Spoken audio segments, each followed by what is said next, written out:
ជំរាបសួរបងប្អូនទាំងអស់គ្នាបាទនៅក្នុងវីដេអូនេះខ្ញុំមកធ្វើការ unboxing ទៅលើ microphone មួយដែលមានឈ្មោះថា Holyland Lac M2 បងប្អូនបើនិយាយអំពីការសម្រេចចិត្តទិញ microphone នេះគឺថាខ្ញុំចំណាយពេល research ច្រើនហើយក៏យូរដែរបាទដោយសារតែថវិការបស់យើងមានកម្រិតអីអញ្ចឹងទៅព្រោះខ្លាចសម្រាប់ចិត្តទិញទៅមានការសោកស្ដាយជាខ្លាំងហើយនៅចុងបញ្ចប់នៃវីដេអូនេះផងដែរខ្ញុំនឹងធ្វើការតេស្តជូនបងប្អូនប្រៀបធៀបគ្នាថាតើការដែលប្រើ microphone នេះនិងការមិនប្រើខុសគ្នាយ៉ាងម៉េចជាពិសេសឲ្យបងប្អូនបានស្ដាប់ឮបានឃើញអំពីគុណភាពនៃ microphone មួយនេះអូខេកុំឲ្យខាតពេលវេលាយូរបងប្អូនបាទយើងទៅមើលវីដេអូ unboxing microphone Holyland Lac M2 ទាំងអស់គ្នាបាទ let's go អូខេបងប្អូនបាទឥឡូវយើងមកដល់ microphone ហើយឥឡូវយើងធ្វើការ unboxing ទាំងអស់គ្នា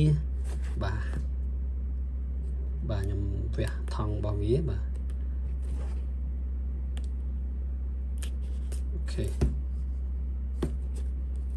ខ្ញុំហាច់ថង់អូបាទគឺថាការវិចចប់បាទវានៅស្រោមនឹងហើយទេអូខេនឹងថង់នៅឡើយទេបាទឯណាកន្លែងបើកបាទអូខេនេះបាទអូខេ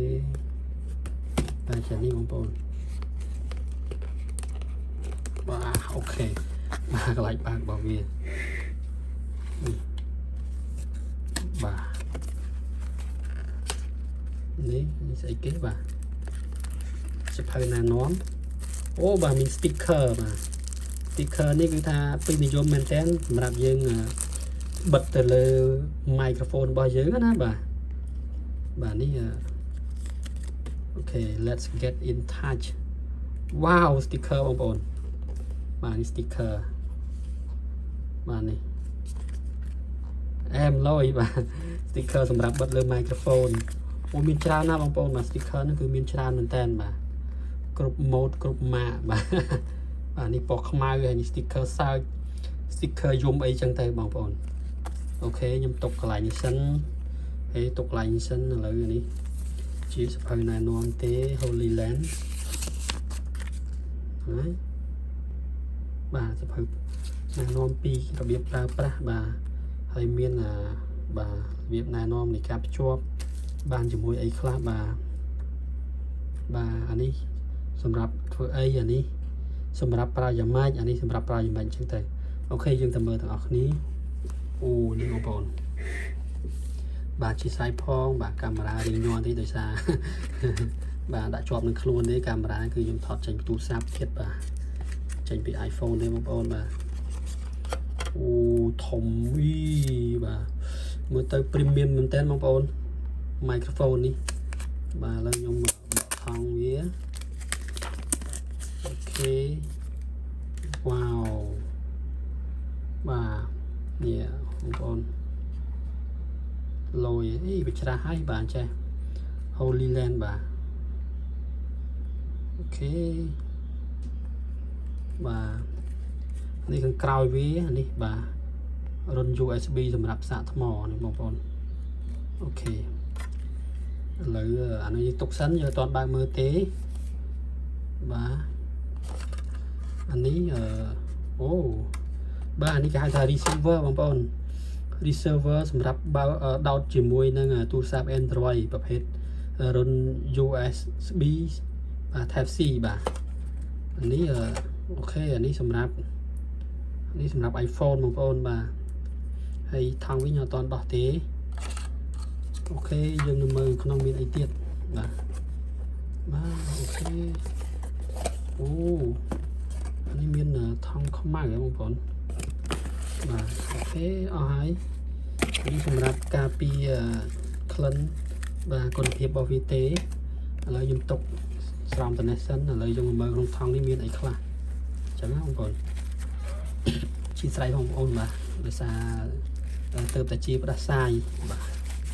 អូខេអស់ហើយក្នុងថង់នេះបាទថង់នេះជាប់បងប្អូនមើលទៅជាប់បាទអូអត់តន់អស់ទេបាទនេះអូខេបាទនេះមានអានេះគេហៅស្អីគេបាទប៉ុងសម្រាប់បាទខ្ញុំហែកហ្មង bông sầm rập tục sầm lê nhá bông bồn sầm lê làm khá nè bà nâng ấy này bà ô ca mình giấy bà bông bồn ok tí tiết nhầm test chôn bông bông đó kia ông pi còn phiêu sầm lê nắng lấy đi muối cam nhây muối bà ní muối tiết bà ní cứ chi xài bẹ co bông bồn xài dương bẹ có bà sầm rập đã microphone bẹ co tới dương ảnh dậy bàn ok đi ok phí bà anh nick xài bà USB Type-C bà chỉ muốn những run đi bà ok bảy một hay trong thòng không ai nắng bà nick xài đi 1 tiếtสำหรับจบ P receiver ទៅ camera ហើយនឹង P receiver ទៅបាទ computer អីជាដើមអូអានេះស្អីគេបាទអូបាទផ្កាមញ៉ៃ2បងប្អូនណាមិនមួយទេបាទ2អូខេផ្កាមញ៉ៃសម្រាប់តុបសំឡេងហ្នឹង2អូខេបាទអូបាទឥឡូវយើងមើលក្នុងនេះមានអីខ្លះ1 2 3វ៉ាវអូយបាទឃើញស្រោមគឺថាស្លាញ់មកបងប្អូនបាទ premium យើងគឺថាដូចជាកក់ក្ដៅអញ្ចឹងណាមានស្រោមវាសម្រាប់ការពារបាទនេះ microphone បាទទូចមែនតែនឥឡូវបងប្អូនមើលចុះវាបាទប៉ិតមានដៃបាទធំជាងមានដៃបន្តិចបាទសម្រាប់បងប្អូនដែលមានដៃធំគឺប៉ុនគ្នាហើយអូខេបាទនេះប៊ូតុងសម្រាប់ចុចបាទ remove គេហៅថា remove noise សំឡេងរំខានពីខាងក្រៅណាអូខេអានេះបាទមានប្រហោងសម្រាប់ស្រូបសំឡេងអូខេបងប្អូននឹងមួយអូខេមួយទៀតបាទហើយនឹងនេះអូខេបាទនេះកន្លែងបាទចេះ Bolin បិទបើក microphone វាឲ្យស្រូបប៉ុណ្ណាអីចឹងទៅណាបាទអូខេអូខេបងប្អូនតោះយើងទៅមើលការតេស្តសំឡេងទាំងអស់គ្នាបាទអូខេបងប្អូនបាទវីដេអូដែលខ្ញុំកំពុងតែនិយាយនឹងថតនេះគឺស្រូបចេញពី microphone បាទ HolyLens Lux M2 បាទបើយើងដាក់ចិត្តអញ្ចេះបងប្អូនបាទគឺថាស្រូបស្រួយខ្ញោកតែម្ដងដូចធម្មជាតិដូចយើងស្ដាប់ពីធម្មជាតិអញ្ចឹងដូចយើងស្ដាប់ផ្ទាល់ពីការនិយាយគ្នាអញ្ចឹងណាប៉ុន្តែភាគច្រើនបាទ content creator ភាគច្រើនគេដាក់កន្លែងកកនេះអញ្ចឹងទៅគឺវាស្រូបល្មមបាទมันខ្លាំងពេកมันខ្សោយពេកគឺអត់ស្រូបសំឡេងដែលយើងដកដង្ហើមអីអញ្ចឹងណាបងប្អូនបាទអូខេបាទឥឡូវបងប្អូនអាចយកសំឡេងនេះទៅវិភាគវិនិច្ឆ័យអំពីគុណភាពសំឡេងនៃការស្រូបនេះបានតិចទៀតខ្ញុំនឹងឲ្យបងប្អូនស្ដាប់អំពីសំឡេងស្រូបពីទូរស័ព្ទ iPhone ផ្ទាល់ដោយមិនភ្ជាប់ microphone HolyLens នេះបាទអូខេឥឡូវបងប្អូនស្ដាប់ម្ដងទៀតដើម្បីវិភាគនិងវិនិច្ឆ័យអំពី microphone នេះការស្រូបនឹងអីយ៉ាងម៉េចដែរគុណភាពសំឡេងអីយ៉ាងម៉េចដែរបាទបងប្អូននិយាយមែន microphone ដែលខ្ញុំសង្កេតមើលណាបាទ content creator ក៏ដោយបាទអ្នកផលិតមាតិកាយ៉ាងម៉េចក៏ដោយអ្នកលក់ online ក៏ដោយបាទពេលខ្លះគាត់ប្រើ microphone ផ្សេងក្រៅពីម៉ាកនេះខ្ញុំមើលទៅសំឡេងចេញមកបងប្អូនដូចអ៊ូលនៅកន្លែងកំពង់កមិនដឹងទេបាទយើងស្ដាប់ទៅដូចអ៊ូលដូចណែនវាមិនលះហ៎បងប្អូនបាទមិនលះដូច microphone នេះទេ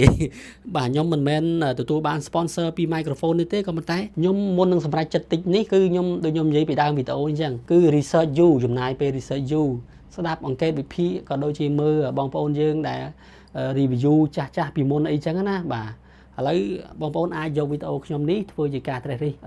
ជាការរួមចំណែកមួយនៅក្នុងការសម្រេចចិត្តទិញរបស់បងប្អូនផងដែរអូខេឥឡូវយើងទៅមើលវីដេអូដែលមិនប្រើ microphone ម្ដងបាទអូខេបងប្អូននៅក្នុងវីដេអូដែលខ្ញុំកំពុងតែនិយាយនេះគឺស្រូបចេញពីម៉ៃរបស់ទូរស័ព្ទ iPhone តែម្ដងបាទអត់មានមិនបាន connect ជាមួយនឹងម៉ៃ HolyLens មិញទេឥឡូវបងប្អូនស្ដាប់ហើយមានម៉ាស៊ីនត្រជាក់អីដែលខ្ញុំបើកផងដែរបាទមានម៉ាស៊ីនត្រជាក់បងប្អូនបើករីលីខ្យល់ដែរហ្នឹងហើយឥឡូវនេះវីដេអូនេះគឺអត់មានប្រើម៉ៃនឹងទេ អូខេបងប្អូនអូខេបងប្អូនវីដេអូដែលខ្ញុំកំពុងនិយាយនេះគឺខ្ញុំបើកជាមួយនឹង option គេហៅថា